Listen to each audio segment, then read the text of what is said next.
Muy buenas tardes. Nos encontramos aquí en Bogotá, la capital de Colombia.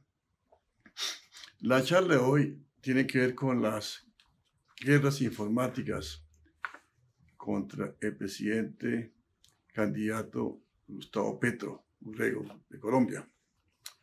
Ya en 2 charlas anteriores di unas charlas sobre las teorías de la guerra informática. Las vamos a aplicar hoy para el caso de Gustavo Petro porque es un candidato que lleva muchos años sufriendo una guerra informática impresionante. Se dice de todo. O sea, es muy difícil yo explicar o pasar hoy a revista todas las desinformaciones que se hacen sobre Gustavo Petro.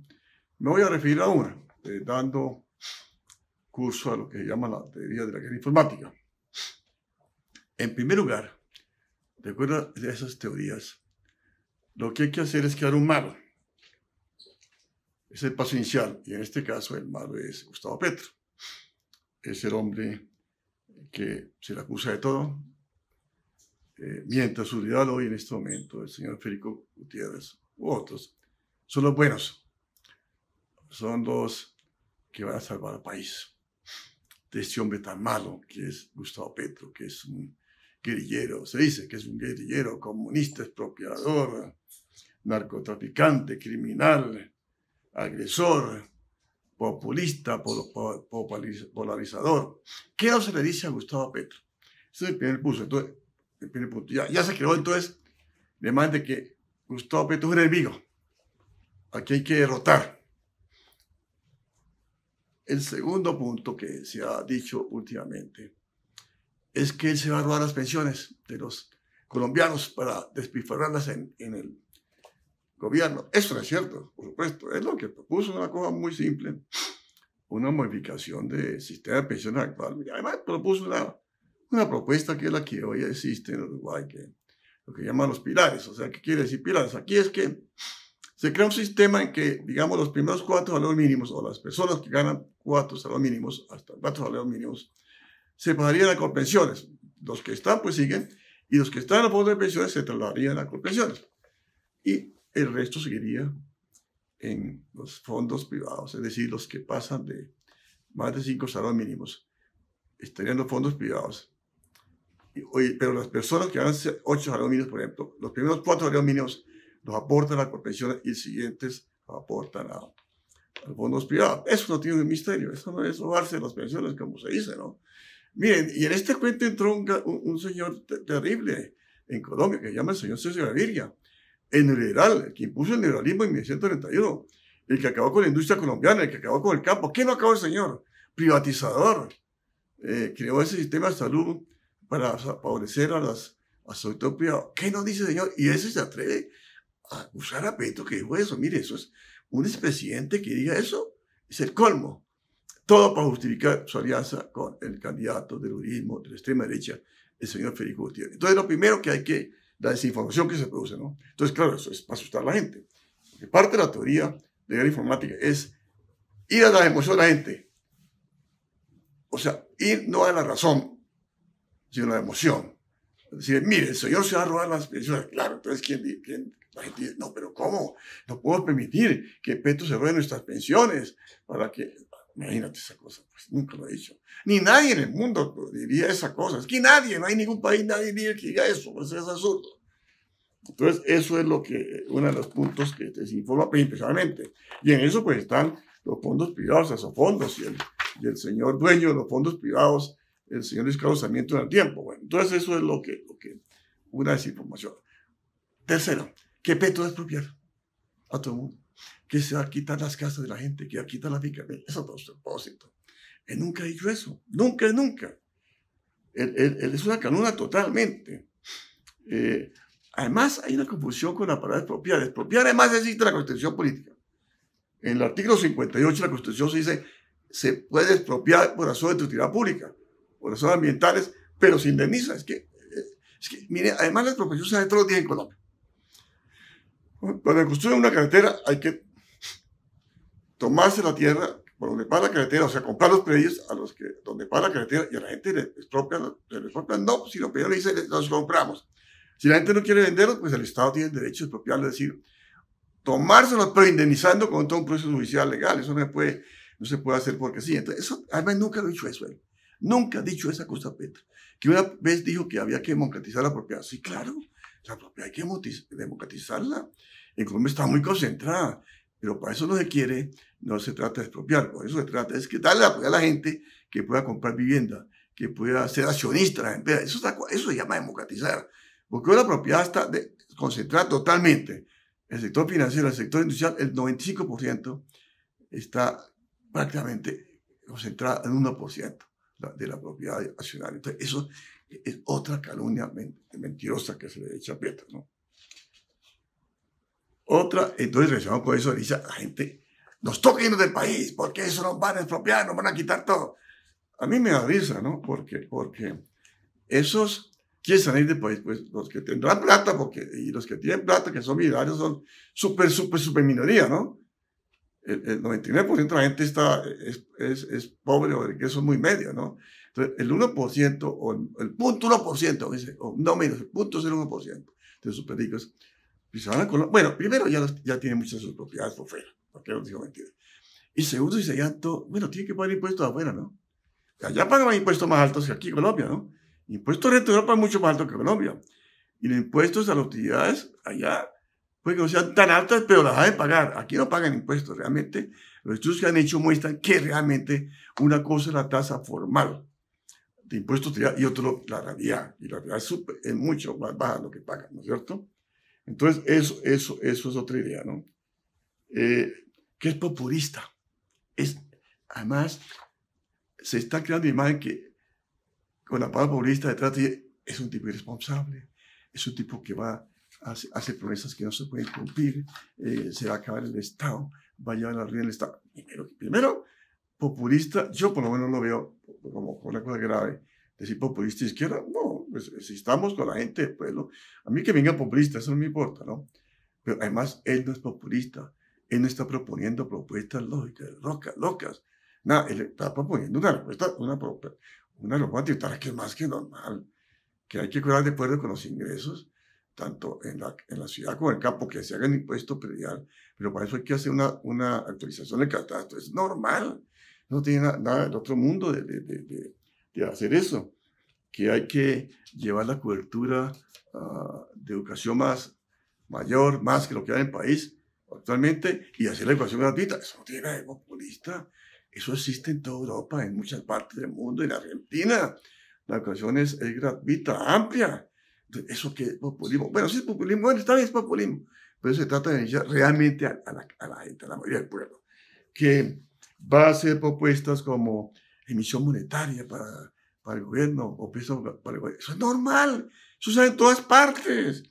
Mi Europa, con la crisis del COVID, el Banco Central Europeo emitió títulos de deudas y le dio a los países, les dio gratis a los países un porcentaje de esos préstamos que dio el Banco Central para que lo gastaran en inversión gratis. Eso es una especie de emisión. ¿Cuál es el problema?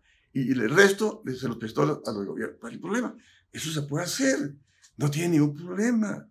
No es una idea absurda. Nosotros, los que tenemos una idea diferente a los ortodoxos, como tenemos una convención heterodoxa, decimos, se puede hacer. Se ha hecho en el mundo y se puede hacer en Colombia. Y eso no es populismo. Y es una irresponsabilidad. Entonces, eso hay que quitarse así de la cabeza. Que promueve la lucha de clases. Esto es otra cosa que da risa, ¿cierto? Mire, hoy la lucha de clases la promueve las clases altas hacia los de abajo. Antes, la lucha de clases era de abajo hacia arriba. Hoy es de arriba hacia abajo. Mire, hay ricos multimillonarios estadounidenses que dicen que la lucha de clases hoy es de nosotros hacia abajo. Por ejemplo, William Buffett, un multimillonario estadounidense, dice, no, la guerra es hoy de arriba hacia abajo. Eso es cierto. De las clases populares hacia arriba. Precisamente los ricos contra los pobres, la lucha de clases. O sea, contrario a lo que dicen todos estos derechistas y ultraderechistas y neoliberales, ¿no? Que tienen ideas absurdas como aumentar los aranceles. No, eso no es absurdo. En todas partes han aumentado aranceles. Muchos países para progresar subiendo aranceles para poder crear una industria propia, para defender la industria naciente, para defender la sostenibilidad. Eso se puede hacer. Lo que pasa es que hay que ver qué se hace, a qué se le coloca aranceles. Hoy, por supuesto, no le podemos colocar aranceles a los alimentos, pero llegará un momento en que nos toca financiar, promover la agricultura colombiana. Muchas cosas que importábamos, promoverlas. Y en ese momento que le estamos promoviendo, hay que subir los aranceles para defender la producción nacional o la industria. Eso no tiene nada de extraño. Estados Unidos, Corea, los países asiáticos, Europa, todos avanzaron a través de aumento de aranceles. Eso es una política normal. Además, hoy, este mundo que ya se acabó la globalización, ya con la guerra de Ucrania y Rusia, ya la globalización mundial se acabó, se está acabando. Eso no quiere decir que estemos contra la internacionalización. Una cosa es la internacionalización y otra cosa es la globalización actual de monetaria, que es para beneficio de los países desarrollados y no de los pobres. Entonces, eso la aranceles no tiene que se quiera acabar la independencia del Banco de la República. Mire, ¿qué es independencia del Banco de la República? Pregunto, ¿no? Todos los que nombran ahí son economistas ortodoxos, que no están independientes porque están con el sistema. Mire, yo me leí la historia, la autobiografía del señor Salomón Carmoy. Ahí cuenta cómo ellos, los directores del Banco de la República, hacían reuniones con los gremios, con el sector financiero. Mire, ¿y por qué no hacían con los sindicatos o los diferentes sectores sociales? Porque eso no es independencia. Eso es dependencia, no tiene independencia, es dependencia del Banco de la República con las clases altas, dominantes, con los financieros y con los industriales. Entonces, eso hay que cambiarlo. Y además, el Banco de la República no puede tener como objetivo solamente la inflación. Nosotros dependemos que hay dos objetivos que hay que cumplir cualquier gobierno: baja inflación y promover el empleo. O sea, no puede ser que se promueva baja inflación a través de aumento de tasas de interés, que acaba con la inversión privada y pública, que eso es lo que promueve el desarrollo. Y digamos que eso está bien. No, no está bien. Eso también hay que cambiarlo. Y hay que colocar gente diferentes en el Banco de la República, que no sean economistas ortodoxos, que ellos consulten realmente, no con los financieros, con los bancos, que con todo el mundo, con los sindicatos, con las diferentes organizaciones sociales, sobre las políticas, ¿por qué tiene que ir con ellos? Entonces, no es independiente. Entonces, lo que dice Petro es cierto, no es independiente. Hay que ser verdaderamente independiente el Banco de la República. Que proponen perdón para los corruptos. Esto sí es risible, por favor. Todo porque él habló del perdón social. Yo escribí un artículo sobre el perdón, ¿qué es el perdón?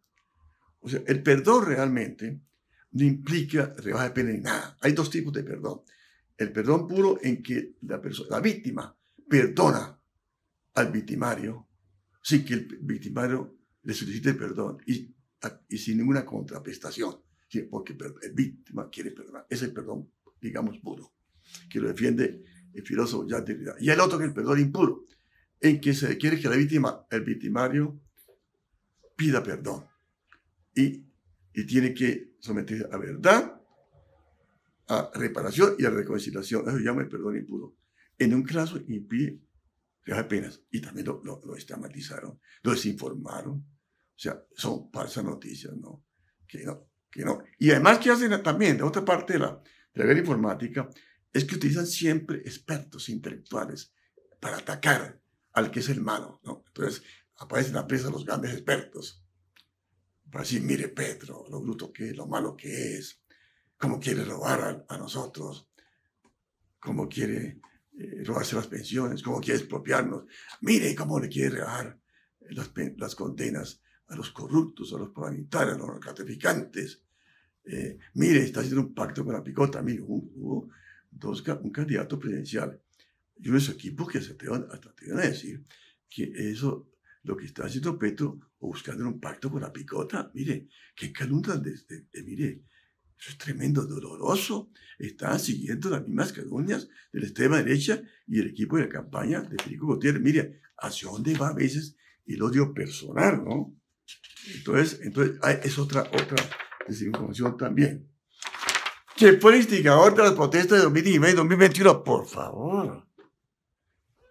Yo fui a las protestas con mi familia y mis amigos, y no fue porque Petro dijera nada, fuimos porque nosotros también éramos conscientes, o somos conscientes de cómo este país hay que cambiarlo, de cómo iniquiar este país. A mí no me dijo, no vi porque me dijera Petro, nadie, fue porque yo mismo Nosotros tomamos la presidencia. Además, nosotros también promovíamos que la gente fuera al paro. Yo promovía que la gente fuera al paro, porque ya puedo protestar contra la reforma tributaria con muchas iniquidades que se dan en este país. Que Petro dice que hizo ir a millones de personas a las calles.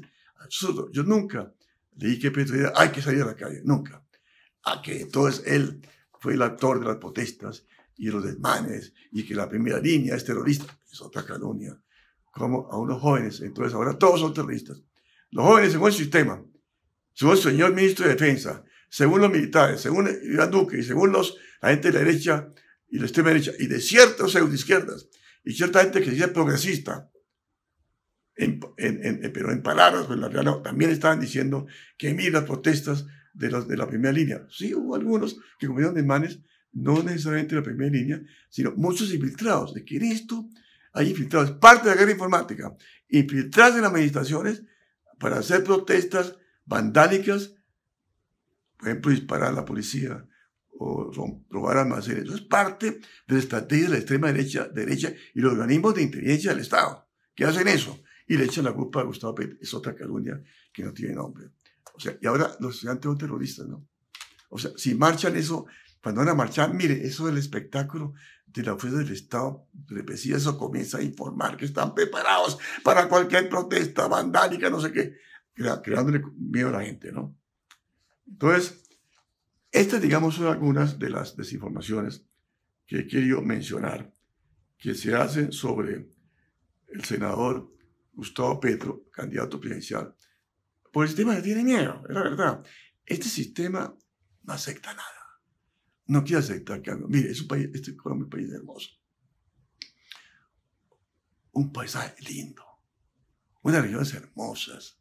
Música divina, mejor que la europea, mejor que la estadounidense. Bueno, yo me siento orgulloso de la música colombiana.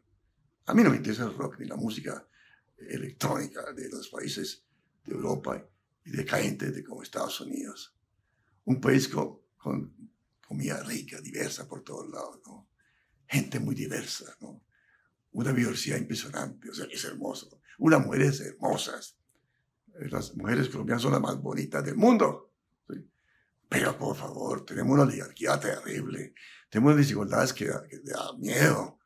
Tenemos un dominio de un grupo minoritario sobre la sociedad colombiana, una concentración de ingresos que es terrible, una desigualdad de ingresos y riqueza las más altas del mundo, unas clases dominantes que han 200 años dominando, explotando a la gente y no quieren cambiar, no quieren reforma mínima, porque lo que hace el senador Petro es un liberal de izquierda realmente, un liberal progresista.